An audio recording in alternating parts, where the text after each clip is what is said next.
And welcome to another edition of Two Steps Ahead Podcast. Two Steps Ahead Podcast encouraging you to take your passion, make it happen, let yourself be great. I'm Son Edom. Coming up on the show, racism rearing its ugly head in a place that they want you to turn away from. It doesn't exist here. It's you. You're the racist, not us. And so that's what we're going to talk about coming up on the show. Now, you've heard the saying, I'm sure, he doth protest too much. That usually means the person that is accusing somebody else or that is trying to have this platform, this soapbox of whatever that they're speaking out against is usually the one that is guilty of doing whatever it is they're preaching out against. Happens all through history. Racism has become one of those things. For the past, 6 years, maybe more, we have heard people that are of a conservative mindset. You are racist, you're a white supremacist, you're misogynistic, you're transphobic, you're homophobic, you're any other phobics that might be out there, and any other name that you want to call the conservative mindset because they don't agree with a liberal narrative. Now, if you want to be honest and have an honest conversation about this, the liberal narrative or any narrative right now in this country is being driven by a liberal-minded person, whether it be the media or whether it be politicians, actors. There's very few conservatives out there that are pushing any type of narrative because it's hard to get it out there. And when you use platforms such as social media, it gets censored. And then you have people like PayPal coming out and saying that we're going to fine you and basically steal $2,500 from you if we think you say something that considered in misinformation. Now, when it comes to censorship, the show, who are we? We're just a little bitty show. We've been censored by YouTube. Counts hasn't been frozen, but we've had videos taken down because information apparently didn't match up with what they wanted us to say, I guess. And so then we got videos taken down and our account was like frozen for a week. You've all been there. You know what I'm talking about. And so then other people on social media have been kicked off of Twitter, maybe other social media platforms, or maybe they tag something and it becomes hypocritical because now we're starting to see with our current president and some of the things that he's talking and saying, it's completely wrong and can be proven to be wrong, but yet they'd let it slide. But anyways, so you have this narrative, and this narrative on racism is always being presented from one side. If you're white, you're racist just because you were born that way. If you don't believe what we say, you're a racist and a white supremacist. People such as Larry Elder, a conservative black man, Candace Owens, a conservative black woman, are a racist because, and Uncle Tom's on top of it, because they don't aspire to the liberal agenda. They have their own narrative, and it's a conservative one. And that's the difference, because the difference between liberal and conservative isn't that conservatives have a narrative. It's they just want truth. They just want honesty. They just want integrity. Liberals tends to be, they have a narrative that they want to push, and they all will wrap around this narrative. You could just go watch any of the news outlets, the talking points that you see these Democratic politicians. It's all the same thing. They're all saying the exact verbiage, word for word. And that's a narrative that gets pushed out there. How many times have we seen a story? What about we've talked about it just recently, about the noose that was supposedly in the garage of NASCAR.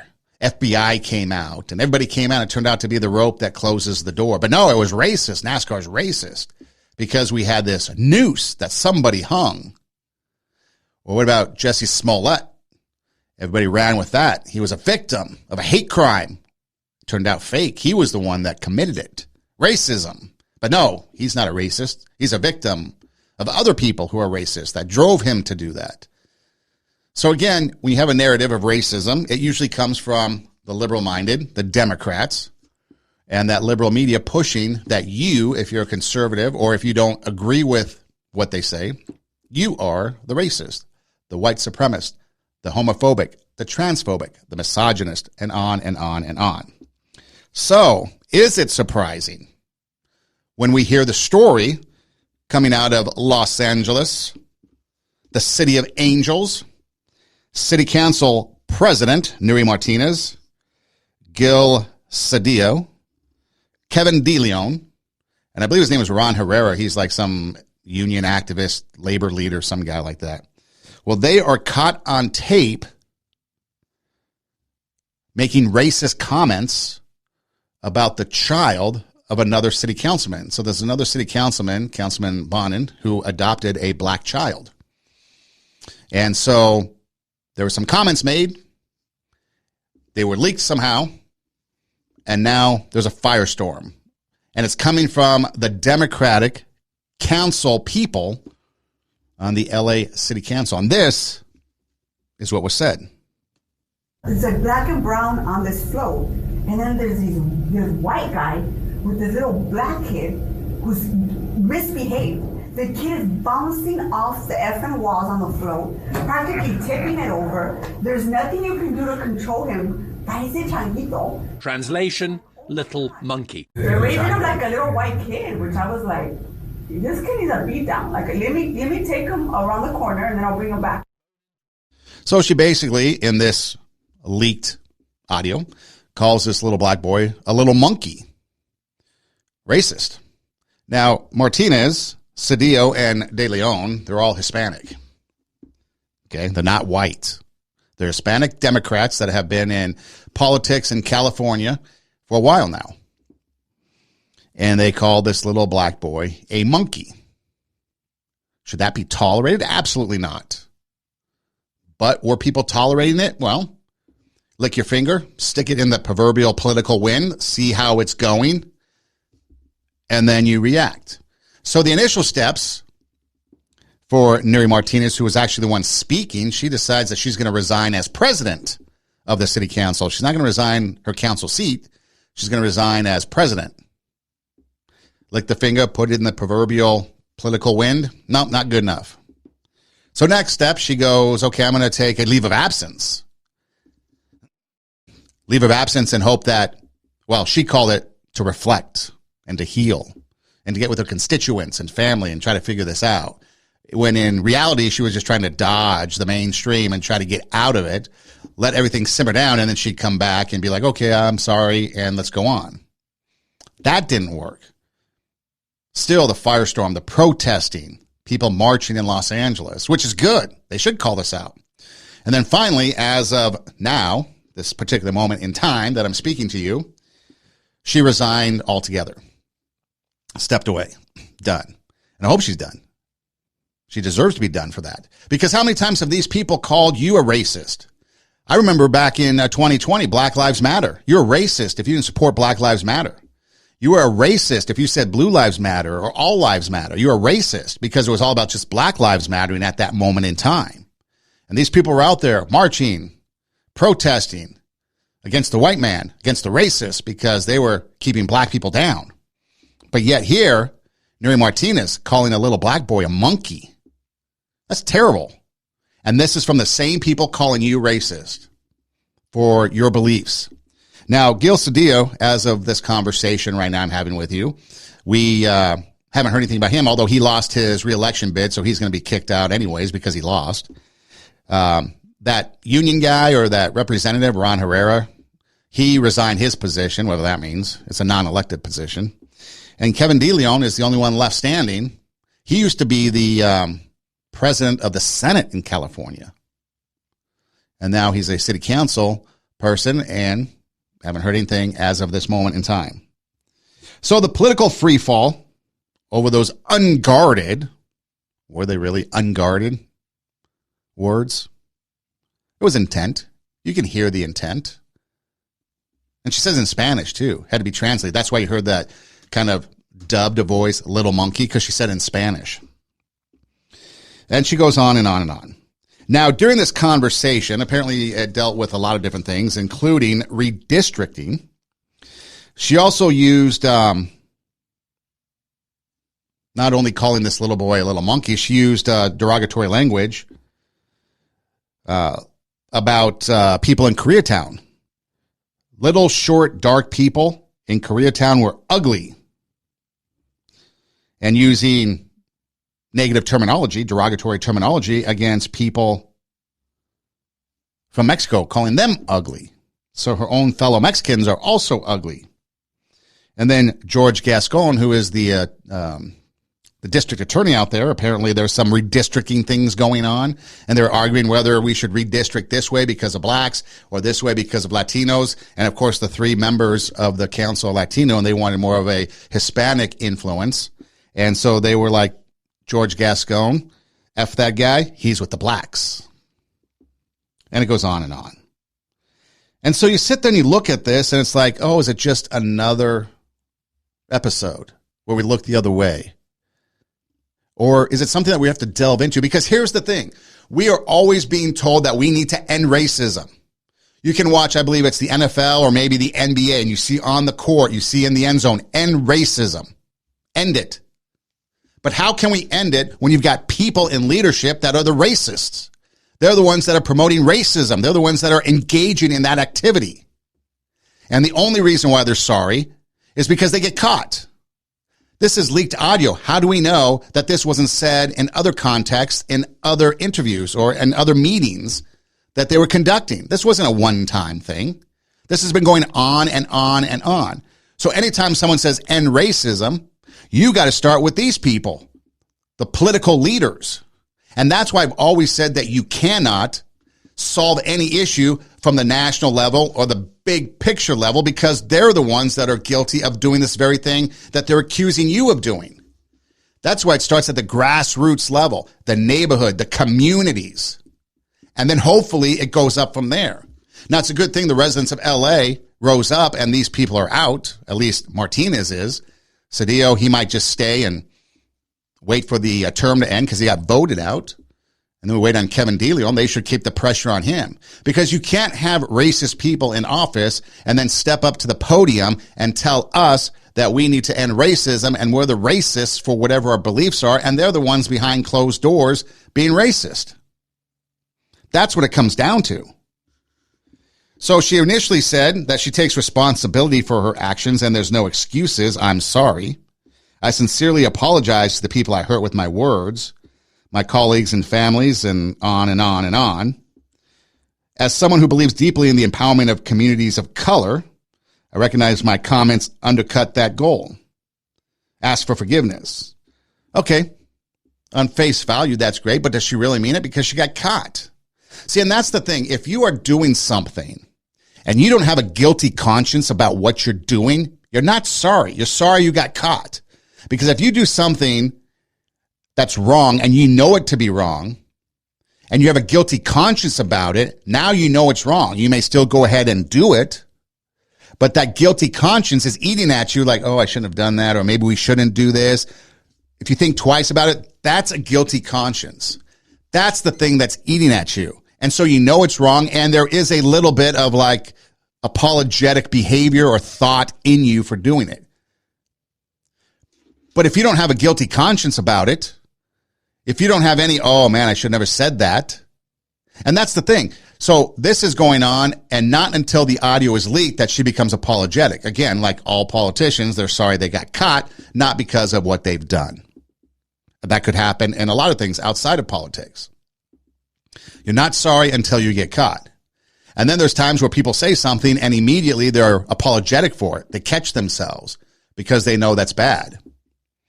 See, not every time someone says something that is deemed racist means they're a racist.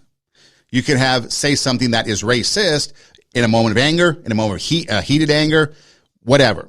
That doesn't necessarily mean you're a racist, because a racist and believing in racism means that you have a pattern of belief in that. Just like if you sit there and maybe you have a drink or two, and maybe you drink a little too much. Maybe you pass out. Maybe that's the first time you've done it. Maybe you've done it a couple times in your life. Does that mean you're an alcoholic? Probably not. Alcoholics are drinking all the time. They're getting drunk all the time. That influence of alcohol continues to be impressed upon them. And they have no guilt for what they've done. They're not sorry for what they've done. They might be apologetic because they got caught or something, but they're not truly sorry. I think that's a part of the 12 steps, isn't it? Seek forgiveness, reconciliation. But when you're not apologetic or sorry for your racist comments, and I'm sure there's more, because these three, and there is more, the little monkey that little boy is, people from Mexico, parts of Mexico, you're ugly. Oh, F him, he's with the blacks. So there's a pattern of offensive words being used. That makes them racists because it's an ongoing pattern. And so you could take your sorry and you could be like, ooh, I'm sorry, I did this, I did that. But no, you're not sorry because you are genuinely sorry. You're sorry you got caught. Now it's going to cost you big, cost you politically. Julian Castro, former Secretary of Health and Human Services, who's also a former mayor of San Antonio, Democrat, which now all Democrats are coming out against them because stick your finger, lick your finger, stick it in the proverbial political wind. Oh, this is bad. We need to denounce this. So everybody jumps on and denounces it. But here's what he had to say. And what really struck me about this recording, Jason, is that you have these council members, each of whom represents some vulnerable communities, neighborhoods out there in LA themselves, being racist, being homophobic, being anti-Indigenous, putting down other vulnerable people when what they should be doing is trying to build those coalitions because those constituents they're trying to serve, or at least they say they're trying to serve, they're elected to serve, absolutely need them to do that in a power structure that too often times is stacked against all of those groups that they're talking about and the ones that they say they represent. That's what makes it particularly sad, and I think disappointing and embarrassing for these council members. See, and that's the thing. They are supposed to. It's one thing. Racism is never acceptable. Let's just get that clear. Racism should never be tolerated, no matter what. Okay? But racism should not be tolerated. But if a white dude is racist, okay, you could maybe chalk it up to some things. Unacceptable, yes, but maybe he was raised that way. And we'll get to that point in a moment. Stay with me. White people have always kind of been on top in the eyes of everybody. It's the black people, it's the Hispanics, it's the other people, the so-called non-white people, even though I believe people are people, but it's the non-white people that have been suppressed, oppressed, pushed down, right? Okay. So now you have the very people, your people, they are in positions of leadership. You finally arrived. You've kind of broken that glass ceiling. You've got a city council that is representative of the people of the city. We finally have some equality, some balance. This is what we're striving for, right? We're striving for this equality so that the Hispanic community has a say. And you got your council members. You have the black community. They have a say with their council members. The Jewish community, they've got council members. They have a say. The white community got council members. They've got a say. We're getting this balance. We're starting to have equal representation by all, right?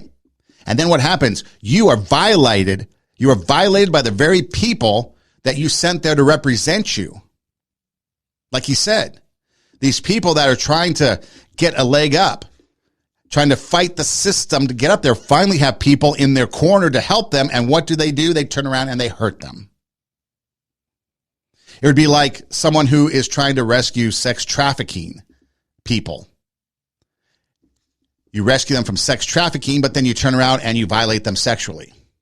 Or you rescue kids from an abusive situation because you're a part of Child Protective Services, and then you turn around and you beat them.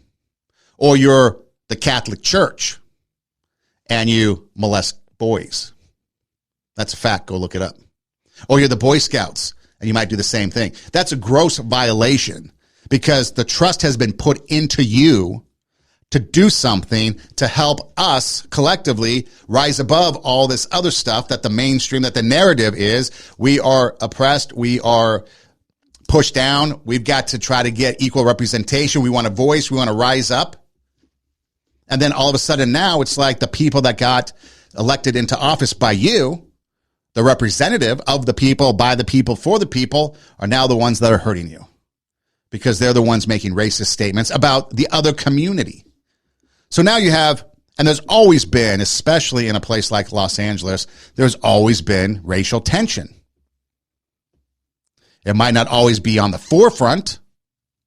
It might not always be newsworthy, but growing up in LA, being a part of LA for a long time, you can kind of see the racial tension in certain areas, in certain environments. Okay? So now you've got Hispanic leaders calling out a little black boy, calling him a monkey. Now, how you're supposed to have a relationship between the black community and the Hispanic community when you've got leaders bad-mouthing the color, the race of somebody else. So that's why it's good to see now, because originally you look back at the press conference or the press release, therefore, effectively, I am resigning as president of the Los Angeles City Council. She wasn't initially resigning her position. As I asked for forgiveness from my colleagues, from the residents of the city that I love so much, on and on and on, I'm going to resign my position as president. A little slap on the wrist I'm going to give myself. What about recently when Nancy Pelosi said you need migrants down in Florida to pick the fruit? That's the other thing I don't understand. And why is that? Why is it that immigrants are always viewed as the laborers? Can you explain that to me? There are people that come from other countries that are educated as doctors, as lawyers, as engineers, as things other than day laborers. And so they're coming here to try to make a better life for themselves. They're completely qualified and capable of performing surgery, dentistry, practicing law in their own country. They come here and what? They're relegated to day labor, relegated to cleaning in the hotels or working in kitchens or maybe doing like simple jobs at hospitals. Why is that? Why do we say come here and be a part of us, and yet then we demean them and limit what they can do? Why don't we have opportunities for them to rise up, to be able to attain whatever it is they need so that they can continue being those doctors, those lawyers, scientists? How many scientists and people come to our country to get educated and then they leave and go back to their country?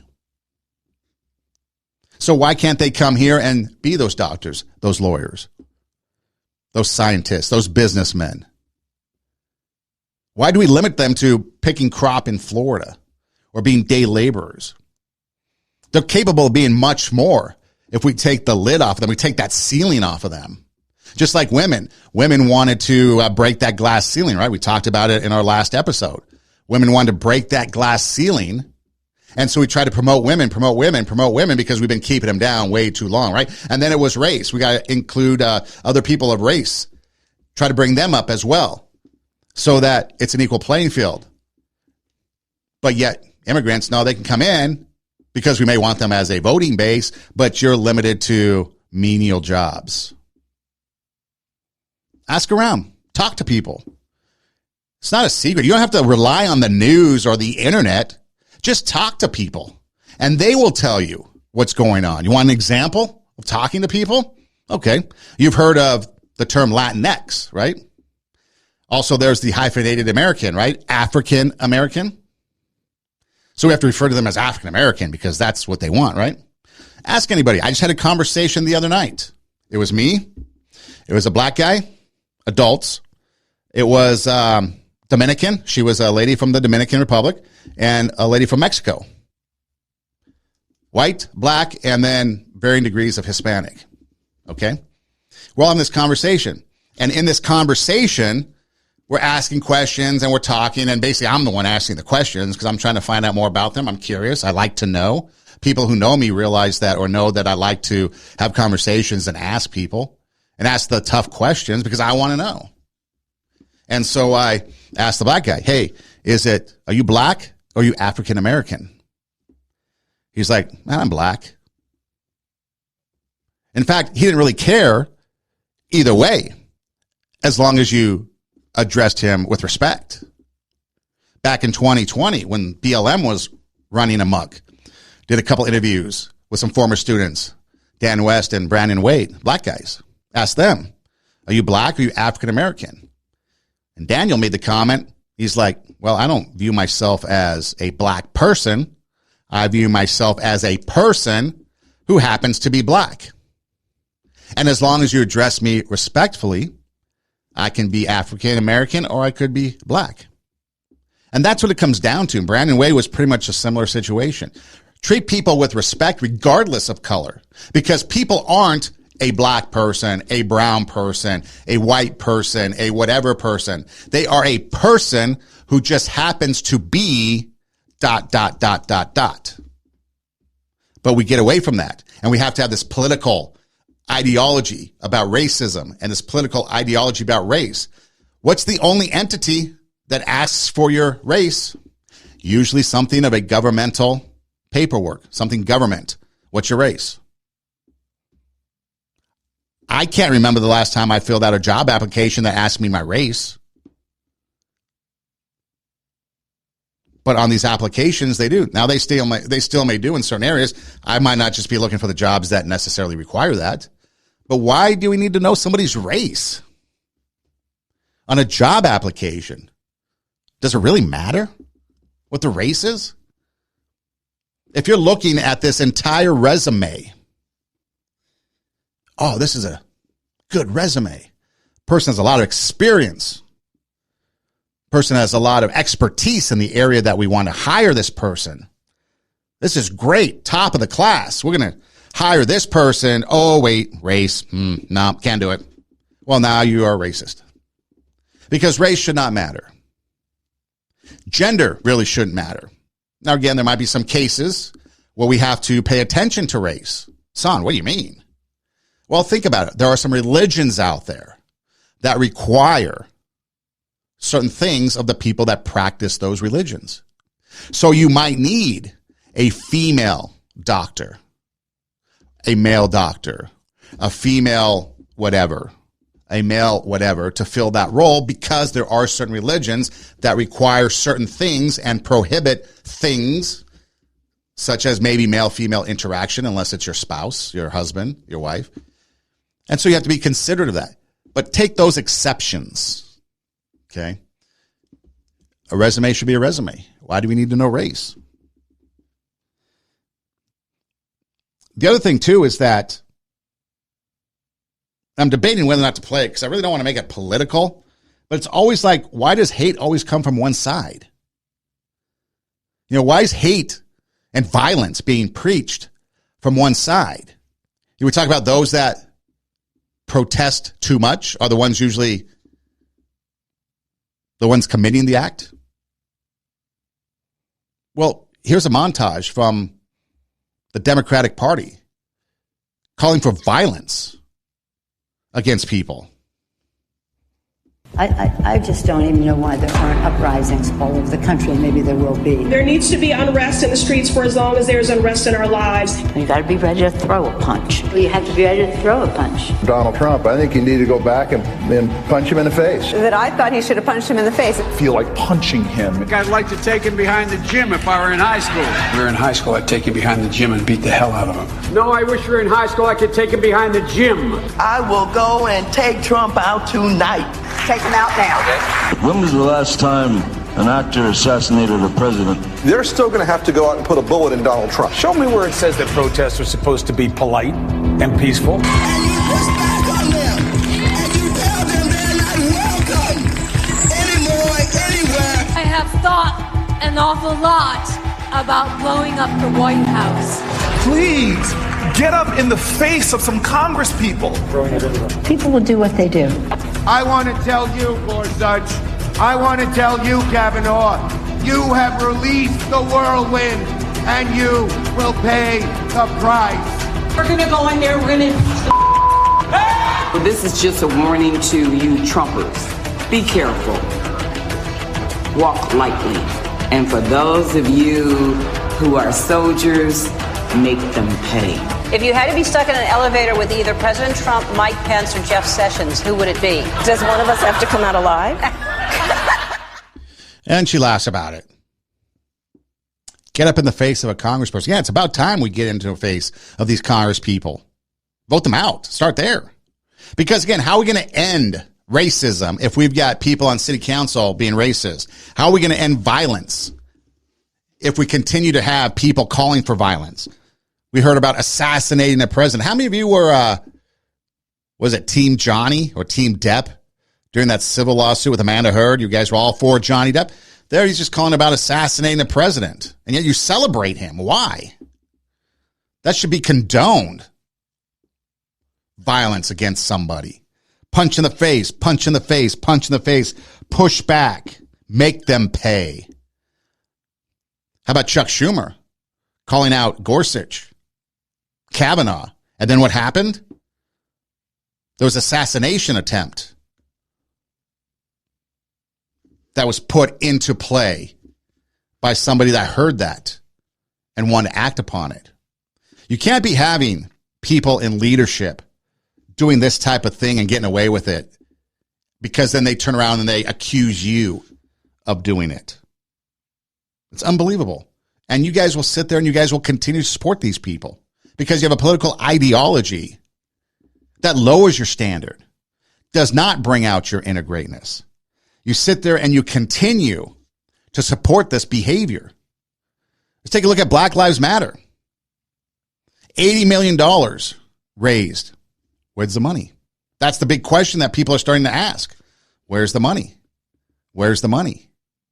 So much so, Sharon and Ozzy Osbourne, wants her $900,000 back that she donated to BLM.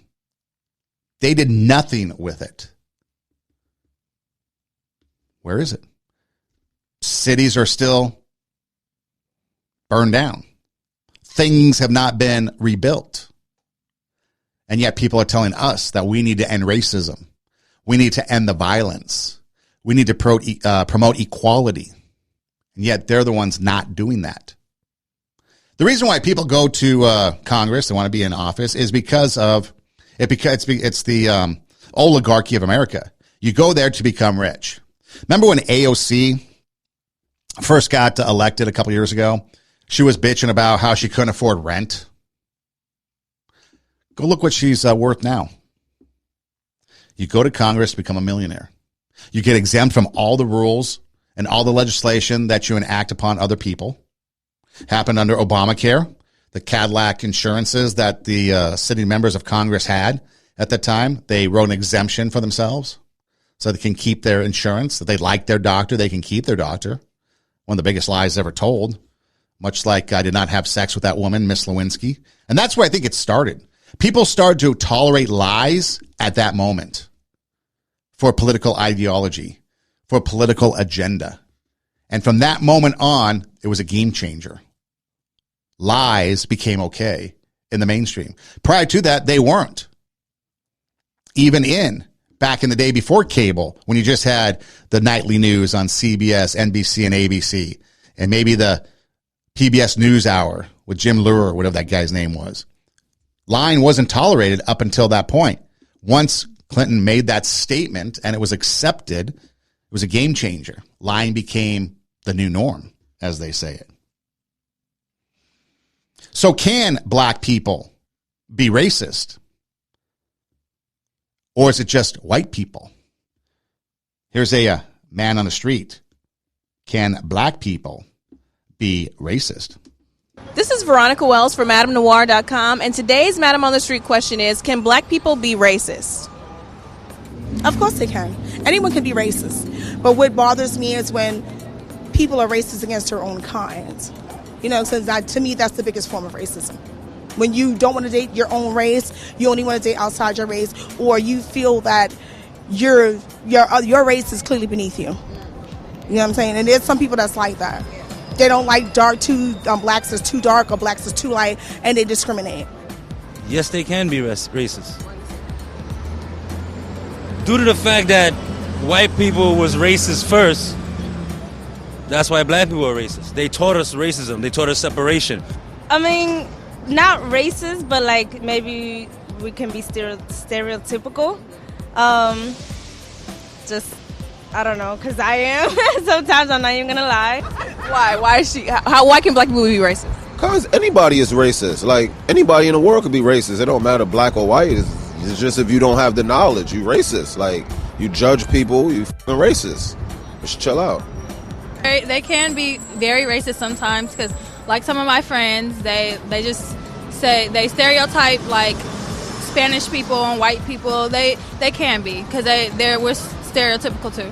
I think everybody has their own stereotypes and prejudice, and regardless of race, even black people can be racist. We're the most racist. Oh, why do you say that? Because sometimes we don't even like our own kind. So that's Man on the Street asking all black people, can black people be racist? Varying degrees of answer. And stereotypical or stereotypes came up as a big buzzword there. Did you notice that? Everyone's stereotypes. Prejudices, but stereotypes. And then the one girl's like, yeah, my friends. Well, call them out. If your friends are racist, maybe you should call them out. Just saying. And so, yeah, anybody can be racist. It doesn't matter. Anybody can have their prejudices. It doesn't matter because it's on the heart. And I've talked about this many times before. What's in our heart is going to come out. If we have a racist heart, it's going to come out, much like we saw from these city council members. If you have a racist heart, you're going to, or an evil heart, or heart of hatred, or just a hard heart. If you're not showing loving kindness, if you're not showing empathy, if you're not showing respect, if you're not showing goodness, if you're not showing love towards others, if you're not showing mercy, if you're not showing forgiveness, those are the traits of a soft heart. Not someone that's going to be pushed over and bullied, but a soft heart, compassion. If you have a hard heart, you're going to be mean. You're going to be a bully. You're going to be a racist. You're not going to have empathy.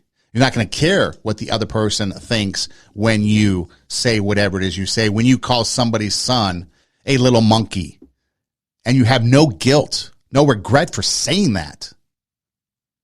Only after you get caught are you sorry and slap yourself on the wrist by stepping down as president before the winds of change came and kicked you in the ass, and now you had to retire or resign your position altogether because the city, the constituents rose up.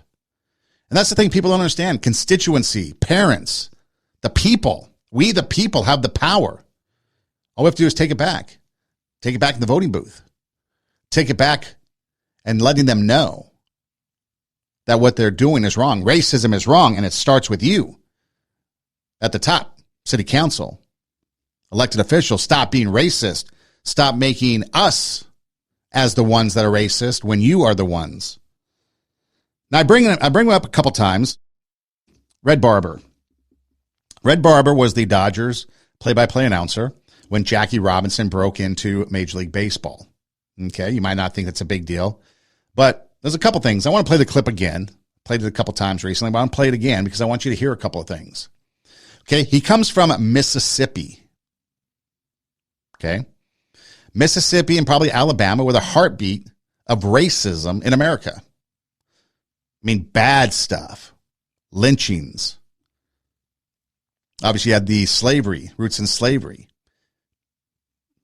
Probably the worst of the worst. Mississippi was right there. And so here's a guy, Red Barber, probably grew up racist because that was the norm. That's what he was taught. And if I can pause just for a moment about teaching, again, go look on an elementary school playground. You see kids of all colors, races, creeds, playing together, having fun. They are not thinking one thing about racism, about race. They're just out there having fun. Yeah, they may squabble because Johnny kicked the ball too hard, or so-and-so is not playing nicely, or this person's not sharing. Race is not an issue. By the time they get to high school, now they're not even playing with each other, but they hate each other because of the color of their skin. Now you tell me that is not taught. That is racism that is taught by somebody somewhere. Because those kids would not be racist towards each other and hate each other after playing on the elementary school playground if it wasn't taught them. So Red Barber, it was taught racism. And so when it was told that a black player was coming to the Dodgers, this is what he said.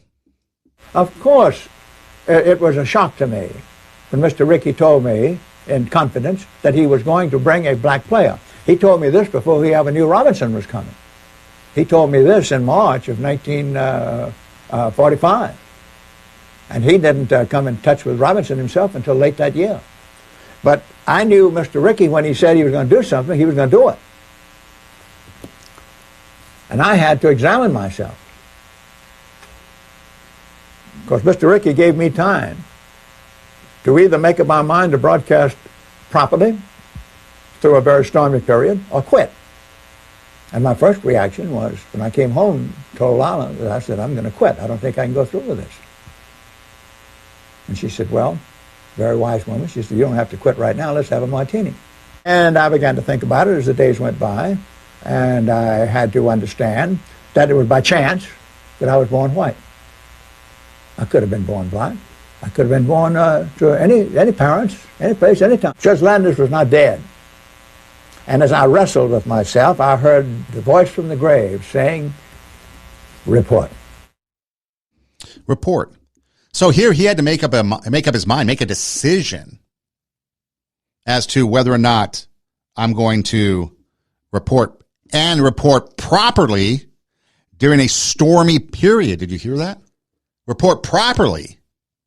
That meant reporting the facts, reporting what's going on. Don't bring your biased opinion to the table.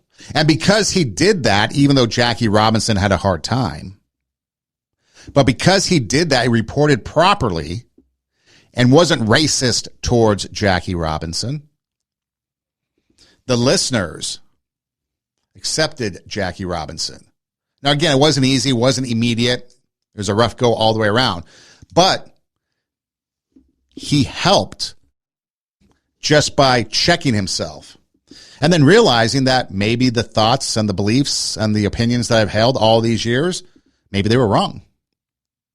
And he changed. That was 1945. 60s were still, 15, 20 years away before the civil rights movement of the 60s. So that was Red Barber. And then he says, by chance, we have no control over what skin we're born with. We have no control over who our parents are. Nobody. It's by chance I'm born white. It's by chance you're born with whatever skin color you're born.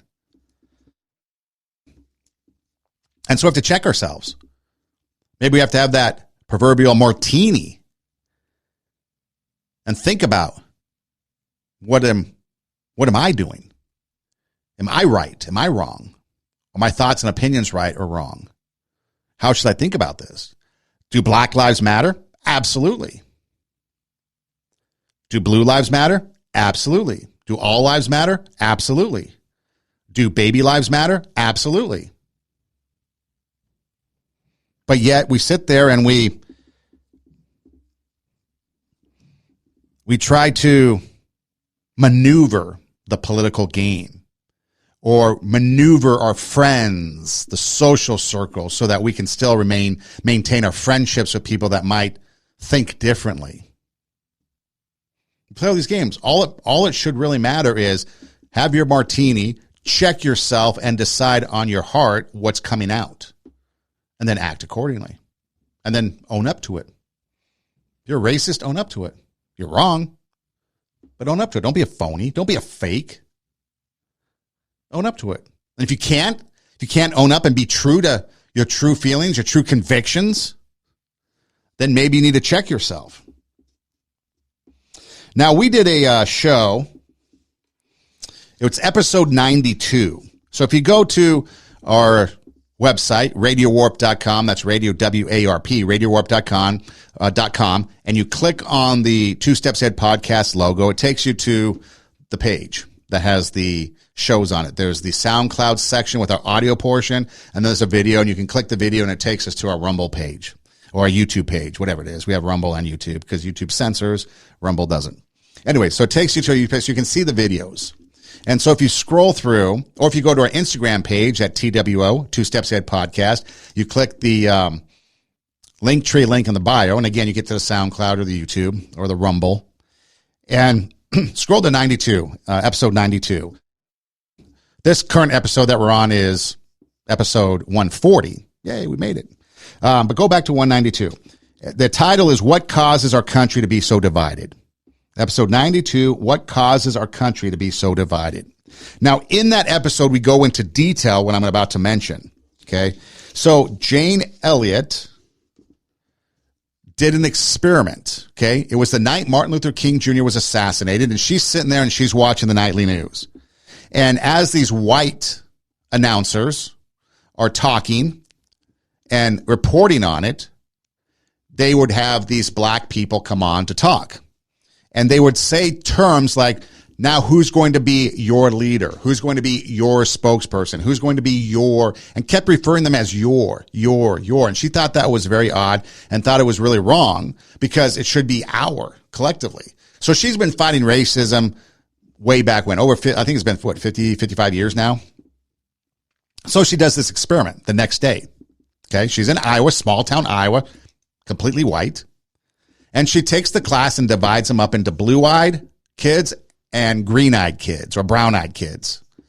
It's brown-eyed, brown and blue. And she divides them. Now, think about this. Up until this point, the kids never thought anything about anything. Now, all of a sudden, she tells them, you, the blue-eyed group, you're the brown-eyed group. And you know what? Today, the blue-eyed group is the better group. She lets them go first at recess. She lets them have extra playtime. She lets them drink out of the drinking fountain and does all that stuff. Okay. You can go online and search Jane Elliott and actually watch it. Watch the documentary or the video. She goes through it all. Or you can go to our episode 92, What Causes Our Country to Be So Divided, and we go into depth on it. But anyways, and all of a sudden they become divided. The blue-eyed think they're superior than the brown-eyed. The blue-eyed now are taking advantage and trying to oppress the brown-eyed. And they're making excuses. Why didn't this person do homework? Oh, because he's brown-eyed. That's why they have their deficiencies. And then the next day she flipped it. And the brown-eyed, who had just experienced all that hatred and negativity the day before, were now putting it back on the blue-eyed. And it goes on. And then all of a sudden she brings them together and she realizes that because of this experiment, you see people starting to hate each other based on something they have no control over. In this case, it was the color of their eyes. So in 2018, because she is older now, I think she's still alive, maybe 88, 89 years old. But in 2018, she had an interview, and this was, I think, was like 50 years after she started it, because she started it right after Martin Luther King Jr. was assassinated. She started this experiment because she wanted to break down racial divide. Because you can't like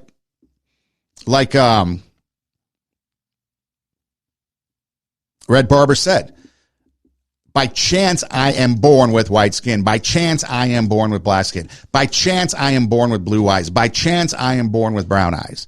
Something you have no control over, we fight and are racist about. And so she was trying to break that stereotype. And so this was something she referred to in 2018, which was 50 years after she initially started this, I think became yearly or pretty regular experiment that she did. But she goes on to talk about how, like you said, in a matter of 15 minutes, vicious, ugly, discriminatory, domineering, probably victimizing. I know in there they were talking about how one kid got so mad that he punched somebody in the mouth.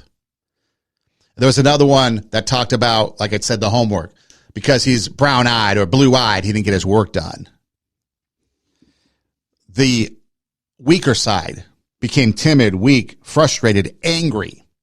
And it goes on. And I had a longer clip, but I guess, I don't know, technical difficulties, nature of the business. But she goes on, describes how she saw these people that the day before were playing nicely, never had a thought in the world about hating each other.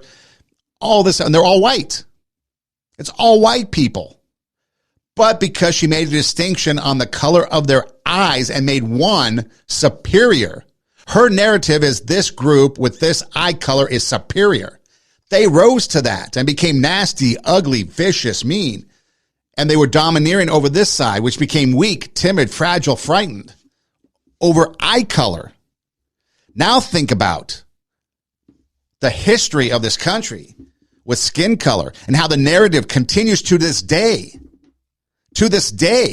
with people on LA City Council and other places being racist, telling us we need to end racism, but they're the racists. They're the ones that continue. They're the so-called, quote unquote, if I may, Jane Elliott's. They're the ones that are stirring the pot. Now, she did it for a good reason because she wanted to teach them a lesson. And as it goes on in that episode that we talk about, in episode 92, she then brings them back in and discusses and goes over it and shows them that look at what they did. Look at what they become. Just because I said this, you guys adapted to that. And then you became vicious, mean. You became weak, timid, frightened. And then she brought them together, discussed it, and showed them that that is wrong. And she's been doing that for 50 years, maybe more. She might still be active. And that's what we got to do. You got people telling us we need to end racism. We need to end this. We need to end that. But they're the ones that keep stirring the pot. They're the ones that are the racist, the misogynist, the bigoted, the white supremacist, or just the supremacist. Because all people, anybody can be a racist. We learned that from Man on the Street. And that's where you have to get to. You have to stop listening to the narrative. If you want to end racism, you need to start at the grassroots level. You need to celebrate other cultures. Okay, you want to know how to end racism or to help start the end of racism? It starts at the grassroots community. It starts in the neighborhoods, in the communities, in the locality of where we live, not on the national level, because that is effed up and that is not going to be fixed anytime soon. Start locally. Your neighborhood, your community groups, your neighborhood groups. Celebrate other cultures. I've talked about this several times. Enjoy it. Other cultures have great food, dress, music, holidays that go beyond Cinco de Mayo and St. Patrick's Day. So there are other holidays out there that we can celebrate that doesn't involve drinking. Although I do like those too. But you can celebrate. Celebrate it. It's okay. There seems to be this thing about cultural appropriations is bad, right? If you do it the wrong way, of course it's bad. But embracing somebody else's culture is okay. Embracing what other people celebrate is okay. Taking part in what other people do is okay. Celebrate other cultures. Call out bigotry and hate speech. Teach children kindness and how to talk about differences. Stand up for people being harassed. Intervene if it's safe to do so. So yes, we should call out people that are racist, including civic leaders, including celebrities, including politicians, including our neighbor, including our friends on Man on the Street that say, oh, my friends are that way because they do these stereotypical point outs of things. Call them out. Say it's not okay. When the children are playing on the playground, as they grow up, don't teach them about the differences that are negative. Reinforce the positiveness. That's okay if they're a different color. That's okay if they celebrate different things. It's okay. And stand up. Yeah, 2020, standing up for racial equality, is that a good thing? Absolutely. Did some people go about it the right way? Absolutely. Is burning down cities, rioting, protesting, setting up micro cities, or was it Chaz and these other places? Was that okay? No. Because now I ask you, those that were out there 2 years ago, over 2 years ago, and you had the black square on your Instagram and social media, and you had all the posts, Black Lives Matter. If I look at your social media now, will I see anything wanting social change over the last 2 years? Or will you go back to your vacation pictures, your family gatherings, and all the other things that you normally do? And there's a few people that were adamant, got mad at me because I wasn't following in line with what they said I should be doing. They were the ones that had the black square marching in the street. And I've looked at their social media, traveling to New York, traveling around the country, going overseas, family vacations, family parties, family gatherings, dinners out, Nothing about racial equality. Nothing about the so-called fight that you were in to be on the right side of history a couple of years ago. Nothing. You're just back to your normal life. What have you done? Absolutely nothing. And that's a problem. So if we're going to end racism, first off, it's going to start the community level in our neighborhoods, with our neighbors, with the people in our community working together. We're going to celebrate other cultures, call out bigotry and hate speech, teach children kindness and how to talk about the differences and enjoy and celebrate those differences, and stand up for people being harassed and intervene in a proper way if we have to do so. Start there. And then by doing that, hopefully we can then get others in the community, others in the city, others in our state or county, our state, and then maybe up to the country. And stop listening to the people trying to tell us this false narrative that we're the problem, we're the ones that are racist, and we're the ones that keep the division, when in fact it is them. They are the ones that are guilty. They are the ones that are out there. Because you know what? If we all came together and end racism, they would have no power. They would have no control over us. They would lose their power. They would lose their control. They would lose their money. Nobody would give. Nobody would donate to a cause to the tune of $80 million. Nobody would nominate us for a Nobel Peace Prize. But if we came together, we'd have harmony. We'd have peace. We'd have community. We'd have family. And Martin Luther King, who long ago said he had a dream, would finally start to be realized after 50 some years from when he made that speech. He'll finally start to realize this dream coming true. And we all will be sitting at the tablehood of brotherhood, united together, and really tackling things that are affecting us. Being there in the community, helping each other out, rising up, bringing out our inner greatness, raising the standard so that we can inspire and motivate others, so that we can take our passion, make it happen, so that we can let ourselves, our community, our cities, all of us as people, our society, we can let ourselves be great. And that's the challenge that I throw out there. But it's up to you. It's up to me. It's up to us. Are we going to accept that and do that? Or we can continue status quo.